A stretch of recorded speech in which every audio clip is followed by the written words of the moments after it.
Well, I do, Buckaroos. How the heck are you? So as it's getting later in the day here, I thought I would pop something a little more warming. And so anyway, hey, I've got one, another one sent to me by Todd Renn out of Indiana. I tried to look on their website to find out some more information about this beer, and they don't have it listed. So I'm going to have to try to read it a little bit from their bottle here. Country Boy Brewing, Paw Paw's Red, ale aged in bourbon barrels. Another website had it listed at 8.5% and said it used Pappy barrels, although their website doesn't say that, and neither does the bottle. And this writing is tiny, so let's see if I can read it. Papa walked uphill both ways through the snow to school. So did my dad. Oh, I heard that story. Uphill both ways. Anyways, when the mule was tired, he would shoulder the yoke, plow the field, and plant it all before breakfast. One time, when taken by a powerful thirst, he brewed the finest beer to ever grace a man's lips. Dark ruby in color, aged in Kentucky bourbon barrels, Papa's Red is our approximation of that legendary liquid that was consumed by that legendary man. So there you go. And I got me some poured here. Let me show it to you. It does have a beautiful kind of ruby hue to it. There you go. Using my Missouri Beer Fest glass. Got that on one side, the hop truck on the other. I figured a Belgian or tulip would be perfect for this beer. Oh wow. Wow, that was wow. I'm not sure here. Oh no, Todd, what'd you do to me, buddy? That aroma is, I don't know. Feeling some bourbon on the nose, but I'm getting almost wine-like notes.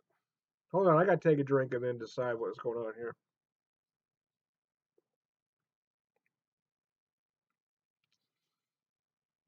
Hmm.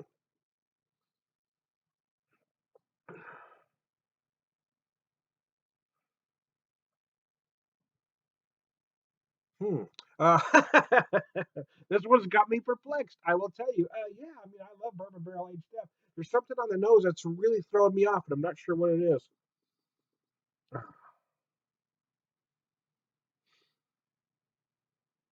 Yeah, I do feel some of the bourbon barrel. I mean, you certainly get some oak, some deep caramel toffee like notes, but there's something else. There's almost a wine like something going on. Oh, what is that stuff? Gosh, I'm drawing a blank. Bear with me here. I've got to find something. I don't usually like to look stuff up when I'm trying to do a video here, but this this has got me confused.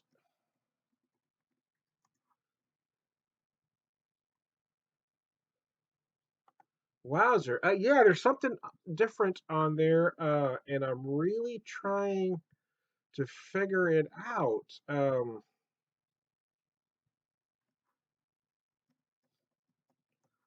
I'm drawing a blank. Something I'm trying to think of. Balsamic. That's what the word I was trying to find. The only thing that came to mind was Marsala wine. That was it's got a yeah, it's got like it's got this odd balsamic like note on the nose. So I really thought maybe it turned to vinegar, but it hasn't. The beer tastes fine, but that nose really threw me off.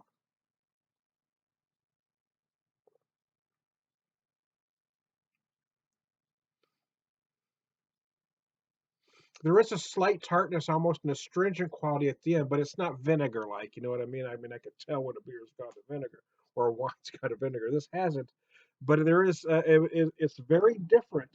It's. I don't see. I don't know if this was the intention of the beer. If maybe something happened to this bottle.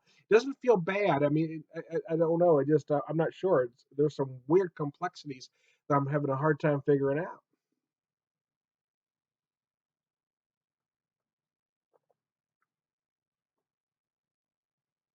Gonna let this warm a tad. Hey, I'm gonna stop this video. Actually, I should have done it when I started looking shit up.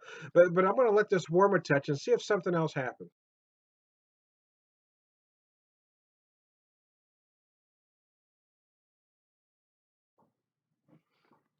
Okay, I'm back. Yeah, I don't know. I might have had it too cold. I mean, I got it yesterday. I put it in the fridge. I took it out maybe about 10 minutes before I popped it, but there's still a little chill on it. But as I'm letting this warm, there are other things happening now. It is the notes on the nose, the aromas on the nose felt very sharp, and I was getting that really odd balsamic vinegar kind of thing. And I couldn't think of the word balsamic for some reason. I kept thinking marsala wine, and I knew that wasn't what I was looking for. So I had to quickly do a vinegar search until I could find balsamic, because my mind went blank. But I'm not getting that so much. I do feel that a little bit. I mean, it's almost in these red wine like notes. But now that it has warmed up, I am feeling a lot more of the oak, a lot more of that charred white oak. I'm feeling more bourbon notes. I wasn't getting any vanilla from it earlier. I was getting some caramel and toffee, but now I'm feeling a little bit of vanilla coming through, but not a lot. Not as much as I get in a lot of bourbon barrel beers.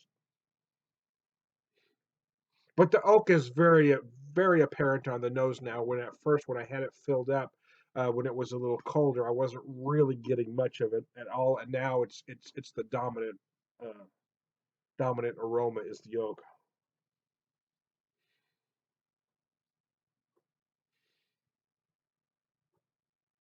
I think what I'm getting, that I'm interpreting for whatever reason as balsamic vinegar, is the deep, rich malt notes in it combined with that bourbon barrel. I think that's what I'm getting on the nose.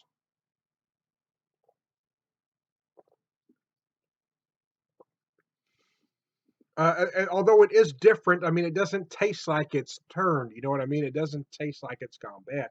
I think there's just different flavors in here than I was expecting. I've had bourbon barrel aged reds before, and this is a whole other thing.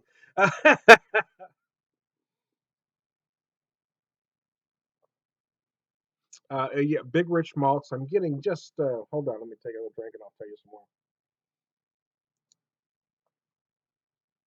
Getting some big malt notes. I'm getting hints, just I mean, just the tiniest notes of anise in there. Again, it's almost not like a sour beer, but there's just like this slight tartness, kind of astringent quality it has right at the very end.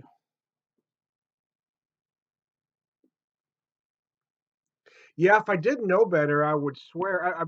I just had well, not today, but a couple of days ago, I had the urban chestnut Wolpertinger, and the Wolpertinger is aged in bourbon barrels and Burgundy barrels. This has some of those. The finish on this is similar, so I'd almost wonder if, but it's not aged in wine barrels; it's just aged in bourbon barrels. But it has that feel like it was aged in a port wine or a sherry barrel.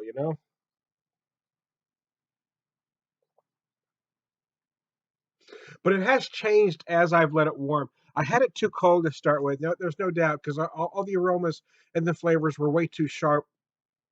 They didn't feel cohesive. And now that I've got it warmed up, it is feeling more cohesive. But I wasn't really getting this thing at all at first. But now it kind of makes sense to me. So there you go. I'm not going to run any longer than that. I'm not sure. To be honest with you, I think this is. I said this about that urban chestnut beer too, the Wolpertinger. I mean, I think it's one of those beers that you could,